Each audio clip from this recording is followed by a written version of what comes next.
नमस्कार, स्वागत है हमारी यूट्यूब चैनल भोजपुरी पेज में और मैं हूँ आप सबका दोस्त भाई अजीत यादव। दोस्तों अभी अभी खेसारी लाल यादव जी का दिल टूटल हुई गाने का ऑफिशियल टीजर को रिलीज़ किया गया है बोस म्यूजिक भोजपुरी चैनल पे। और इस टीजर को देखने के बाद ऐसा लग रहा है कि ये गाना जब आएगा तो कसम से रुला देगा। यदि आप इस गाने का फुल गाने को यदि सुन लीजिएगा, देख लीजिएगा तो कसम से आप रो दीजिएगा, क्योंकि इस टीजर को देखने के बाद ऐसा लग रहा है कि ये गाना जब भी आएगा तो तहलका मचा देगा। और इस गाने को बहुत ही शानदार लिखे हैं एलसी परवीन जी और म्यूजिक भी बहुत शानदार है।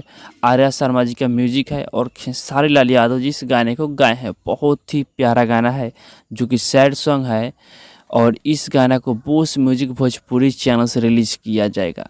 जी, तो आप लोग जाइए, इस गाने को टीजर को रिलीज़ कर दिया गया है बोस म्यूजिक भोजपुरी चैनल पे। इस टीजर को देखिए और देख के हमारे कमेंट बॉक्स में कमेंट करके ज़रूर बताइएगा कि ये गाना कैसा होगा।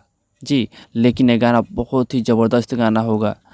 तो अभी क्या यही अपडेट है। ये अपडेट जानकर कैसा लगा कमेंट बॉक्स में कमेंट करके अपना राय ज़रूर बताइएगा।